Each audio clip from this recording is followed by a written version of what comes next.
Hey, I want to go over one other thing with the survival kitchen, survival cooking. Now, at home, I use iron and stainless cookware, a lot of that kind of stuff, a little bit of glass, not much.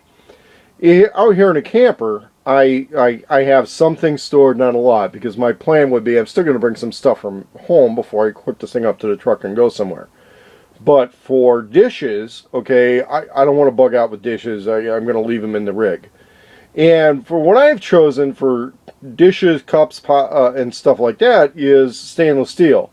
At home, there's a lot of reasons to use conventional crockery, one of which is that if you put hot food on a conventional clay plate, you are not going to burn your hand. With this stuff, you got to be a little careful because it will transfer heat right away.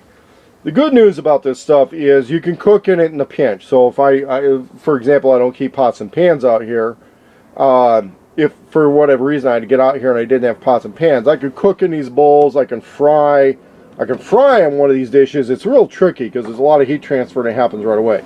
You can fry food on one.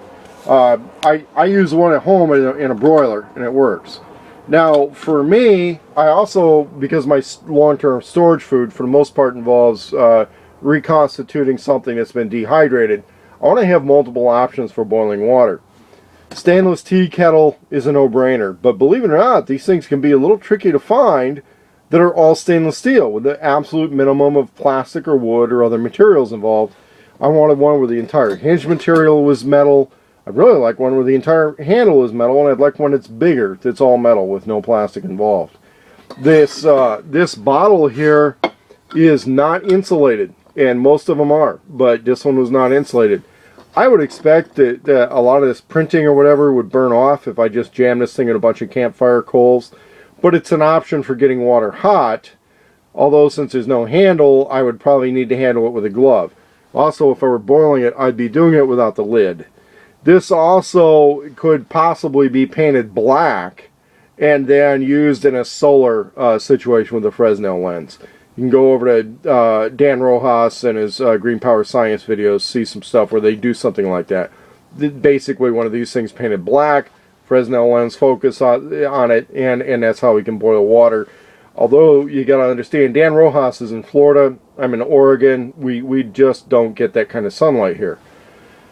We have these bowls, you can cook in them, they can hold heat. Just got to be a little careful handling them when they got something hot in them, but boiling water can clean them and sterilize them even if I'm not able to totally do dishes. Although at my camper I have running water, I have a hot water heater. French press coffee maker, no disposable filters. That's my main reason for getting it. Although I do like cappuccino, and I can make espresso, cappuccino, kind of sort of, well, you know, concentrated coffee with it. That's what these things do. You can kind of reprocess concentrate coffee. I like having a little measuring thing, but realize that since that involves a lot of glass and plastic, there's some fragileness issues. I'm thinking I want to get a second one as a backup or find something that's going to be all stainless steel, like maybe a percolator that's in stainless. The cups, again, stainless steel. Alcohol. You know, most of the time your alcohol comes in glass bottles. And, you know, you want to have a nip every once in a while, that's great. You probably want to invest in some of these things. You want to invest in metal containers for your alcohol. The legal aspect of this, though, is that can count as an open container in a vehicle. You might be able to get away with putting like a tape seal or something on there. The other thing is, obviously, these don't hold a lot, so it's a way of rationing your intake. And if you get these, you want to. It really helps to prevent waste by having a little filter for, a little funnel for filling them. If your retreat is set up where you're going to start distilling your own alcohol, again, we're talking about a situation where the law is probably out the window. Not a bad thing to have a supply of these things rather than having to resort to the glass, except that you really can't tell how clean it is inside. So there's pluses and minuses of that situation. So that's kind of where I'm at with stainless steel dishes and eating ware. Obviously, most knife, fork, and spoon right now, stainless steel is just conventional. So I just bring conventional silverware from home for this kind of thing. I do have some titanium cutlery. It was obscenely overpriced, kind of deluxe for camping. I only have it for myself. I don't have it for serving other people. Not at $10 a spork. Now, one other thing you got to look out for, though, is on these mugs. Okay, you can go buy stainless mugs. This is actually a plastic mug covered in stainless steel. Kind of the worst of both worlds. You can't cook in it, not in a microwave or on a stovetop. You know, it's insulated okay. It's, you know, once it gets dirty, it's never going to fully clean. It's plastic, and dirt, grub, you know, whatever stuff embeds itself in plastic. It doesn't embed itself in stainless steel, but it does embed itself in plastic. So, you know, this is due to get replaced. It's a vehicle use only item. This one, Starbucks brand, I seriously doubt they make it. You know, it's contracted out of China like everything else. The thing about this is it's double insulated, which prevents cooking in it, but it is stainless steel interior and exterior, which means that it still has all those issues where I can clean it. And let's say it were a really long-term situation, things would go downhill a long time.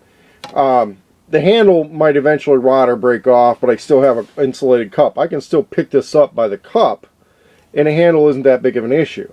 In fact, what I may end up doing on this one, I may just remove the handle altogether and have it as a insulated cup, you know, decent mead mug type of thing. And so, you know, there we are. And of course, we got this stuff, military stuff. It's sandblasted to make it a little bit less visible in the field. It comes with this little stove thing. You really can't cook on that unless you're using a trioxane tablet or something like that. But if you have the little tablets, that's an option. And what I would do on the inside, except that it makes fumes that are kind of nasty, is you set this up on a brick or a rock and then get it going. If I were to set it on some wood, obviously we'd have some issue with melting or burning through. If I set it like that, it's still going to have an issue because these things transfer heat. If I'm hard put and got to cook something on a stove, these things can double as bowls and frying pans, pots and pans. It can work. It's just real tricky because of the heat transfer. But there we go. My recommendation for camp dishes and stuff, going to be stainless steel.